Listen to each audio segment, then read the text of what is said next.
Alright, I think this week's gonna shape up to be another good release week. Not quite as big as last week's. Last week's was spectacular, what with that. I don't know, just a shit ton of stuff. This week only has a handful of things, some overflow from last week, and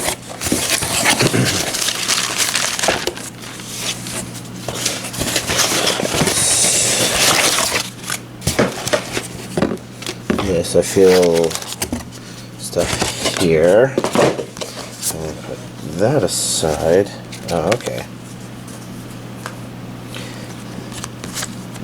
Very interesting, because I also got two of these yesterday, and another savings thing, but I've not been using them. So basically, the interesting thing about these, as far as I'm concerned, is the material feels kind of different, and the artwork on this is actually kind of colorful and pretty. But let's not stop there. Did I say there were three things? I think five actually to collect some of the things, because there should be three things in here. And then we'll put this on the top of the pile. But before we go through these, let's deal with other non-anime stuff. So, I mentioned it last time, but I got Batman the Animated Series. We got volumes 1, 2, 3, and 4. I don't remember how much I said, but what basically happened was UPS delivered this in the morning to the apartment's parcel locker, but the parcel locker wasn't working. And I could have figured that out if they had at least left a less misleading tracking information, where they actually said they left it on my front doorstep when it wasn't my front doorstep. It wasn't even the front doorstep of the office. If they had literally said office, mailroom, locker, parcel locker, any of those, I would have been able to figure it out. I also picked up Deadpool on Blu-ray. Wanted to watch it with my brother. I'll probably talk a little bit more about that later. And then Pokemon cards, since I've just been updating on those. So I got my 4th Xerneas. Now this isn't the one I ordered from back when I ordered everything for this deck, but I did kind of realize that, you know, I originally thought I was going to have 2 of these, and then kind of 2 of these, one of these being a promo and the other not. But then when I checked again, there was this there, and since the other one hadn't arrived, I went ahead and there's my 4 Xerneas, completing that deck. And then my replacement card for Roserade C, which is, you know, foil unlike the original one, showed up and completed the overflow deck. And if I'm checking correctly, I haven't shown these, so I got myself a computer search, because I'm trying to expand what's in there based more on what's in the wider game, and computer search seems to be a more powerful version of the Ultra Ball, except you can only have one of these in the deck. So I got the one, I just haven't put it in there. Bianca, some card search, and girls are cute. Mallow, card searching stuff, girls are cute. Mars is actually, this is actually one of the neater cards. First of all, it kind of made me wish I had the other ones, but I didn't see other full art Team Galactic members. And she has a kind of mean thing where she, you draw 2 cards, and if you do, discard a random card from your opponent's hand. So that's usually pretty unfair card advantage, and it looks cool. But probably the cream of the crop of stuff is full art Cynthia, which is, let me shuffle your hand into your deck and draw 6 cards, and that's a very you know, that one is now my most expensive Pokemon card, I think. Anyways, that's that stuff. I think that covers everything, so let's start digging in here. We're going to begin with Eromanga Sensei Volume 1, which I've got a general vibe of the kind of show it is, and I got the general impression when it aired that it was pretty widely watched and fairly okay received, maybe. I'm actually not sure about the received part. I just know that it seemed like there was a lot of references to it and about it.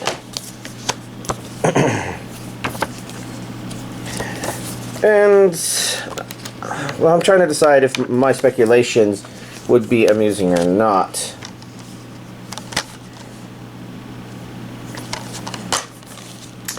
The thing I don't know is, well, I don't know anything, but the thing I have only really the most vague thoughts are of her. Whereas, I don't know. It's a nice, simple Aniplex release, but I don't know. I didn't even see how many episodes it says it has. It says on the back here maybe 6 episodes? Yes.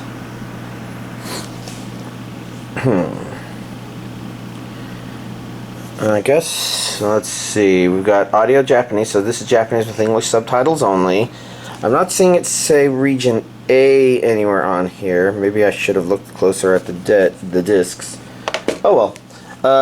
D.Gray-man Season 4 Part 2. I think I got Part 1.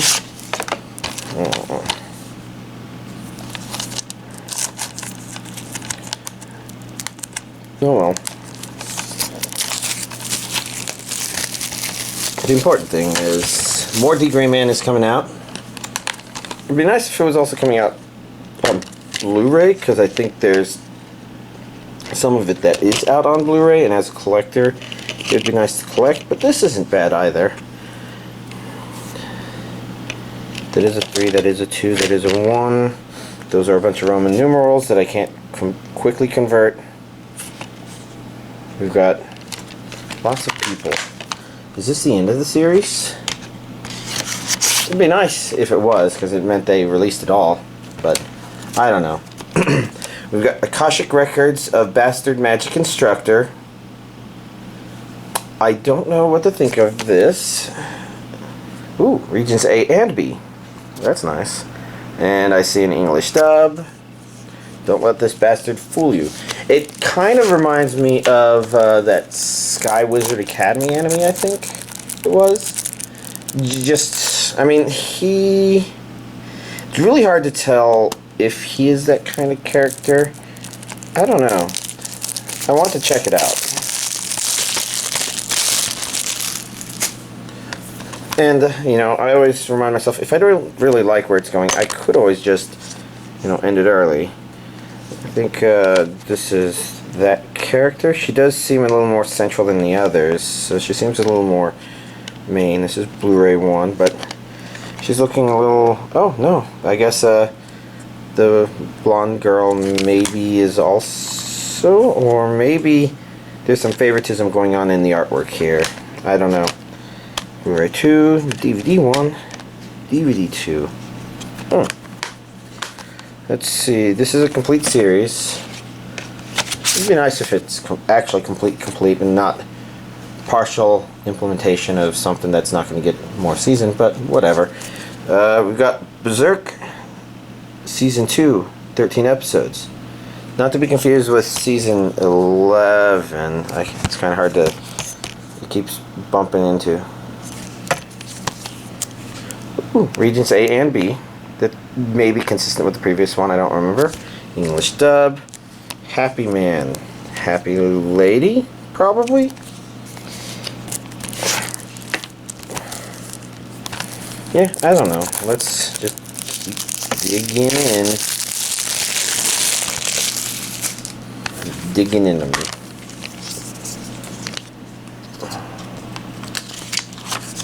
Yeah, that's... but just put that there, whatever. Blu-ray disc. I don't see the same disc number. You're just supposed to say 20 through 24. They're not numbering the discs. Who's they? Funimation. That's weird. Not bad. So 19 through 24. 13 through 18. And a completely reversible cover in case you prefer your guts to be less hidden by his sword, I guess. That's at least how I'm describing it. And last but not least, we got Sword Oratoria. Is it wrong to pick up girls in a dungeon on the side? And this is the limited edition version, so I mean, it's not been delayed anywhere near as much as the Revolutionary Girl Utena one, 20th anniversary one, but you know, obviously, I said one of the reasons I don't like Sentai Collector's Editions is they do come out so much later. Okay, we see a compact disc, 2 discs, so that means the OST's on here. We got Region A, we got English audio. It says Region A for Blu-ray, Region 1 for DVD, so it's not as importable as some of the other titles in this video, but well, I'm trying to think if this is maybe the higher priority watch of this stuff. I don't know. I'm not sure if this series actually is considered really good or not. I just know that as a character, I really liked her design, although Night Girls kind of intrigued me, and it was an okay series. We got postcards here. Unfortunately, we're going to put this down here for now, and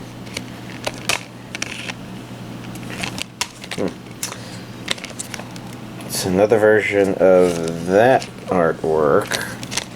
You know, this artwork seems to be one of the more popular images that we're seeing. And that looks, well, whatever. So, that other one was Blu-ray discs, and this is DVD discs, apparently. Okay, yeah, this is that one, and oh yeah. So that artwork, and then this appears to be pretty unique to the DVD version, which is, you know, that same artwork except character in the lower right.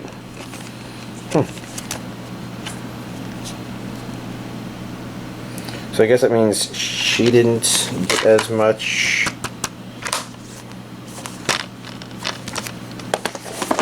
flair. This looks like it's probably original soundtrack. Kind of a neat cover, I guess. There's a lot of good artwork all over this thing. Okay, that is her. Yes, I don't remember any names at all. Oh, except for Hestia. Mostly because it's not Helga. Oh well. And then last but not least, we have a limited edition booklet.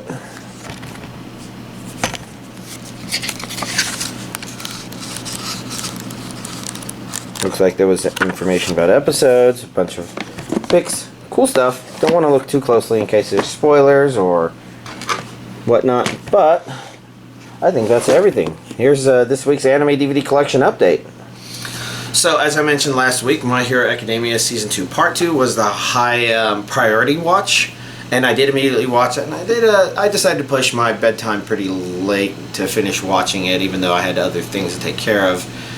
But overall, I thought it was worth it. Oh, where did it end? It ended with some of that stuff. Development-wise, it's a very is neat the right word? A neat arc, I guess. A neat core, a neat season. Because I guess season 1 was only like 1 core, and season 2 was 2 core apparently. So there's almost more like 3 cores going on, and each one seems to cover a different major arc idea. But one thing that's really nice for all 3 of them is it does kind of feel like it's building up properly. Characters are being explored. Characters are very dynamic. I've mentioned this as something where I kind of like that aspect about it before, and it feels like even though it's got a lot of characters and it likes to pay a lot of attention to detail for those characters, it's not losing focus on this series being about our main character, Deku.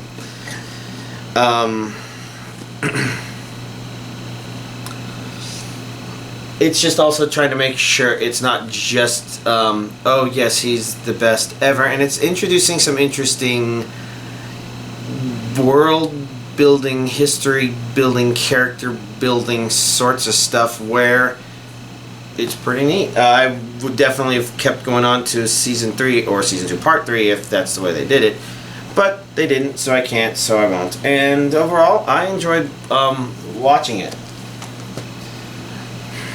I'm trying to think if it was as exciting or exhilarating watching it as it was the first core, but that could also just be state of, you know, whatever state I happen to be in, which was, where the fuck is my Batman the Animated Series? It's not a very pleasant state to be in. Anyways, I followed that up with Anonymous Noise. I guess part of the reason I chose this is it felt like it'd be shoujo-ish, and it was. It was neat. I think there's some flaw to it. I liked the setup with the characters where they are very eccentric, one-track minded.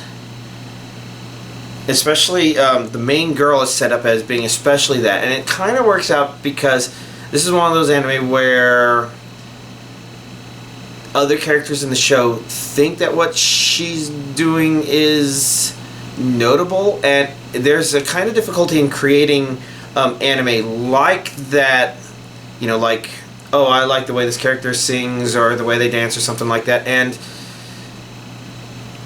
it can be hard because if the audience doesn't appreciate it, then it's kind of a wasted shot, kind of, or maybe feels like it's being overly ambitious or something like that. You've probably seen some show somewhere where it's like, oh yes, this character, he's the funniest guy ever, and you just don't laugh when he tells jokes or something like that.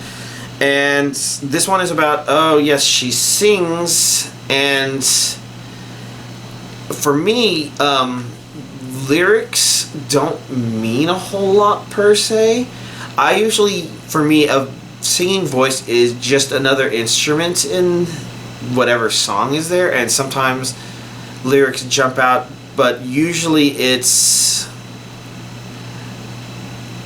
yeah, I don't know. So I'm not a very strong lyric person, I guess, which means, you know, you'd think it'd be hard for them to convince me that she's interesting, except she has, I'm not sure that I would say that the voice actress was necessarily good at singing per se, to the point where you would say, oh yes, she should be like loved by everybody everywhere. And the music, I don't know if it was, oh yes, this would be a chart topper, but it was definitely fun, good music. And the thing that made this anime really work out for me, for her, is more her performance. It had a kind of energy to it that felt like it made sense with what it was doing, and didn't feel like it was, I guess, pulling the rug out from underneath you or tricking you or anything like that per se. Sort of like, I'm trying to think if Detroit Metal City is a weird example of it, because in that one I don't really care for death metal, but you enjoy the energy that the main character has when he's performing in that, especially because it's in direct contrast to other stuff, and so in the context of things it really works. So this isn't, that comes to mind here mostly because there's this weird other stuff. I don't know if I want to say too much, but she doesn't really feel like she's being misportrayed. Sort of like the character from Detroit Metal City doesn't necessarily feel like he's being misportrayed. He's just caught up in being too good at something that he doesn't want to be good at, I guess. I don't know. It's a weird comparison because they're not really the same kind of shows. This one's definitely very shoujo, where it's a question of, you know, which guy. She likes one, he likes her, doesn't want to see her because of reasons, and the other guy likes her, and she kind of, you know, realizes he may or may not. I don't know. It went shoujo directions, and part of the problem, I would say, with this is that reason alone almost kind of intentionally slows things down, where when she has to make stereotypical shoujo thoughts, it's not really about her singing, even though they did a really good job of portraying that as something that's legitimately interesting about the show. But the season all revolves around that and does build to a very targeted climax. I'm trying to think, is there going to be more? Could there be more? I don't know. But overall, it definitely had its flaws, but I wouldn't say that any of them were necessarily watching breaking, so it's kind of a matter of, are you a shoujo fan or not, or maybe a shoujo tolerant, and do you kind of like what it builds up to? It was neat. I see I'm putting the stacks of stuff here. And next up I decided to start watching L.E Live, basically because it was kind of close to the top there, and I'm not sure what I wanted to watch, and I was pretty sure this wasn't it, but I still wanted to give it a chance, and it is definitely weird. I'm not sure. There are definitely... this one's kind of similar to Anonymous Noise in that there are some things about it that kind of work, but it's obviously flawed in other ways as well. For example, I really don't like the blonde-haired girl. She's not a very nice person. And they also try to play another girl off as, oh, she's really nice deep down, she just says what's on her mind, which is an interesting contradiction, because if she says what's on her mind, then it means she doesn't really think very well of people, and that doesn't mean she's deep down a good person. But that's an excuse that a lot of people make, and it's whatever. What do I like about this show? I don't know if I like the little thing that he's attached to per se. Its design isn't bad, but it isn't very... it feels a little contradictory to the setting, I guess, but it doesn't necessarily feel out of place, because there's a lot of things about this setting that do feel out of place, because this is one of those shows about galactic space police, so of course they come up with really weird looking things, and as far as weird looking things go, it actually works in that regard. It's just somehow,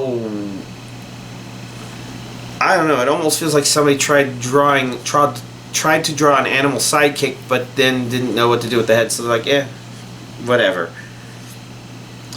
But the main character has definitely been more interesting. I definitely like characters who show competence, and he actually does show some. He shows a lot of lack of confidence in general, but there are plenty of shows that do that, and what they usually do is they have those characters actually show competence in other areas, and he seemed to actually be pretty well set up in that regard in terms of being a good homemaker, I think you might call it. He has good domestic skills, I guess. So this especially started out really well for this show because it kind of started setting itself up such that his space police, I don't know if adventure is the right word, but his space police journey happenings had some relevance to his domestic skills that would apply themselves in potentially unexpected ways. And it hasn't shown any evidence that it's not intending to kind of continue doing that, but the issue is, you would think that a setup like that based on this show would try to set up the main characters having a repertoire of ideas to draw from, when it has progressed to the end of the first disc and they only just introduced, I guess maybe that's a little more information than I wanted to give, but it's introduced just a little more dynamicness than I would have thought, and it also introduced a different kind of dynamicness that doesn't seem to have much to do with that original concept. So it's kind of like, as an idea, it's being exercised, but they're getting distracted by these other things that are generally cool, and they are kind of cool in this regard, but at the same time, I can't help but think that it's a little less focused than it really should be, or really could be. So I'm not sure if that means the show loses anything because of that per se, but it's definitely strange, and it goes strange places, and overall, because of how it goes and flows, you don't have a very good feel for any goals for the show, really. You kind of have a couple of very general things, but it kind of means you don't really know what you're watching, I guess. I kind of mentioned this before with, yeah, I'll go ahead and pull this. Deadpool vs. Deadpool 2, where you watch the first Deadpool and you kind of know the motivation of the characters and their experiences and what they're going, and you kind of have a pretty good idea what a character's general actions are trying to lead towards at a given moment. And I don't mean like what the character intends, but rather for what the storytellers intend. Whereas Deadpool 2 is a little more ambiguous in that regard, where you kind of understand that there's this goal in mind, but you're not quite sure what it means to try to reach for it per se. And there's like a kind of directed story versus a slightly meandery story idea going on there. And I don't know. I'm wondering if that's what it feels like Live is kind of like. Maybe there's more that could come out, probably. But like I said, Deadpool. I watched Deadpool with my brother because he might be watching Deadpool 2 this week, and you know, he has 2 little kids, so he doesn't get out to watch movies, especially rated R movies, all that much. So the goal was to catch him up on it, and also to have his wife watch it, because I thought it would be interesting to see her take on it, and I thought she probably wouldn't enjoy it, but it would have been in a way that was a little more enjoyable for other people, because, you know, it's a pretty crass movie, and she doesn't necessarily react. I don't think crass is her form of humor, I guess. And so it would have been interesting to see how she responded to that, but she didn't get that far, because I forgot that Wade Wilson's actually a pretty shitty human being. But she got hung up on that, and she did say something amusingly completely wrong in saying that he's worse than the Joker. But I think she forgets the Joker likes to terrorize entire cities and kill whoever might be funny to kill or something like that. Whereas Deadpool, he does cause a lot of collateral damage, and his moral compass is not there, and that's the point. But he doesn't like shut down an entire city, and you know, there's a huge gap between their badness, and that was kind of the point of Deadpool. He's a bad person who's fighting even worse people. I mean, he even says as much in the show or in the movie. Now, the interesting thing about rewatching it is there were a lot of little things in Deadpool 2 that referenced Deadpool 1 in some way. Actually, there were probably also some big things. I'm just not sure what all they were. But there were a couple things where I'm like, oh, is that what that scene in Deadpool 2 was all about? Huh. That's kind of amusing. And I don't want to go into too much detail because it's a joke in here and a joke in there, so it would ruin 2 jokes at the same time, the specific scene that comes to mind. But it's interesting, and it was fun to rewatch. And she's right. I completely forgot that Wade Wilson is such a horrible, shitty human being. But entertaining enough. And I guess last but not least, I watched Tremors, A Cold Day in Hell.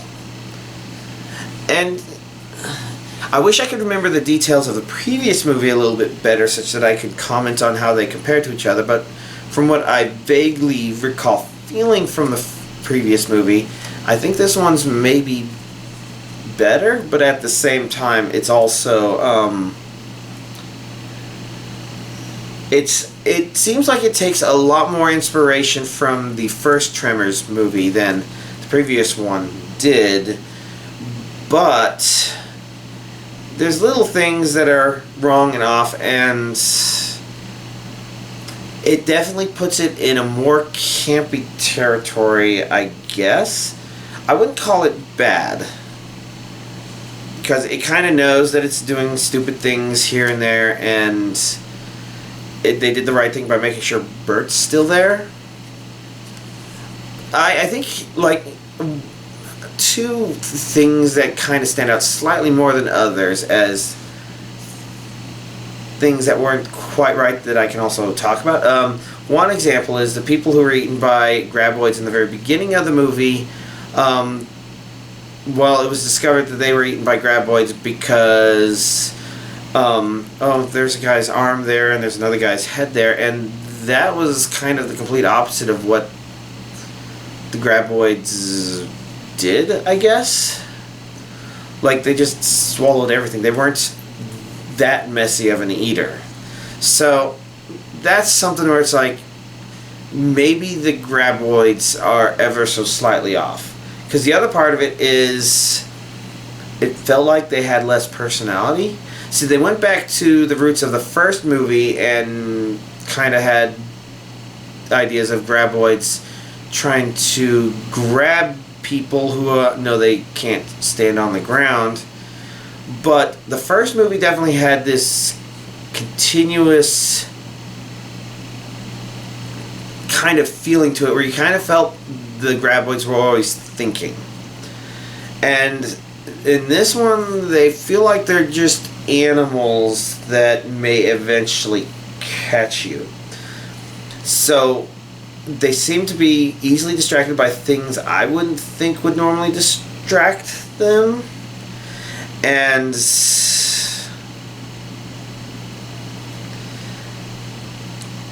it's weird, and there's a couple of other things about it that are weird, but overall, it's an okay graboid or Tremors movie.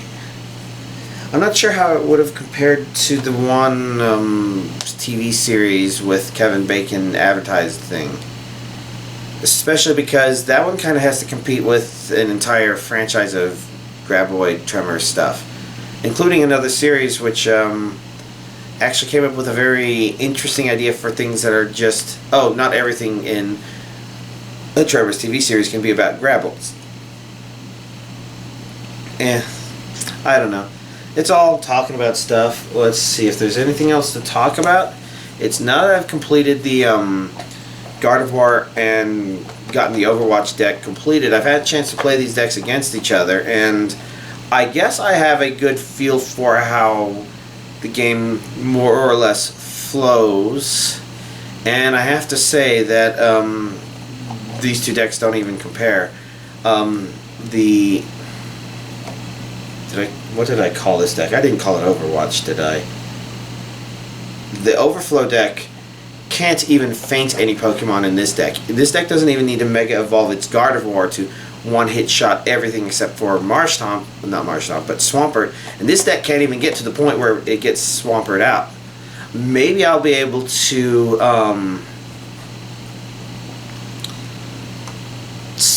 rig this one's deck so it gets just the right things, but I'm not sure how much that will help it because this deck does get set up pretty fast, which is the point. It's interesting, but I'm pretty sure this is the point where the only future cards to show up will be probably stuff to just cards that I think look nice, may have potential value in the deck or something like that. But, I think the storm of Pokemon cards is finally calming down. Probably, I'm not sure if I'm going to wait till next paycheck or next month before I order more stuff, because I got some of the really important ones. I don't know. I think that pretty much covers everything I was going to talk about.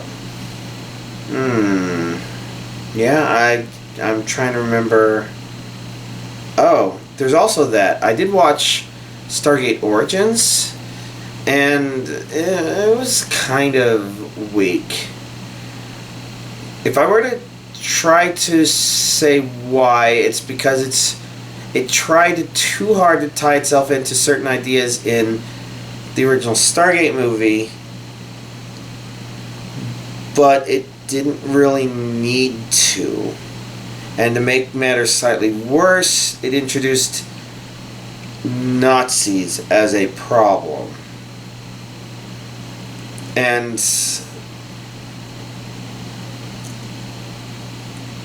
I don't know. It did some weird things that I'm not quite sure I would say, oh yes, this definitely convinced me that this happened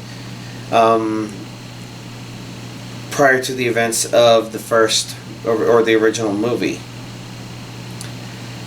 And in that regard, it's kind of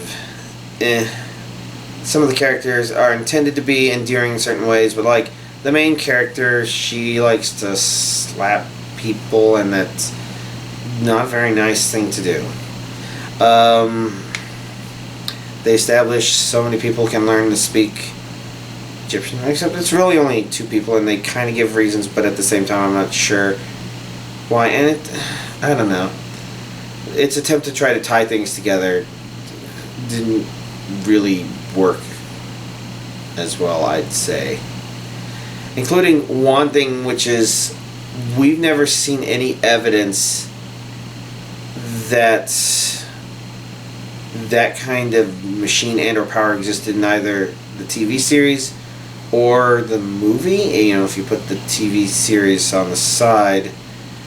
But they had to introduce it because it was the only story element they could use in order to try and tie together some loose ends. And I don't know if I can go into more detail about that without spoiling it, so I'm not going to. Our real goal was actually to watch X-Files Season 11 because, you know, we've grown up on X-Files. Season 10 wasn't the perfect season. I thought it was an okay season. I wish I could remember what happened. But that was going to happen when I started watching Season 11, but he accidentally didn't manage to get it, and maybe it'll come out on DVD Blu-ray or something before then. I don't know. I should really check because it's hard to find the release dates for some of this stuff. But, I don't know. Blah, blah, blah, blah, blah, blah, blah. I'm rambling on now. Y'all, have a nice week.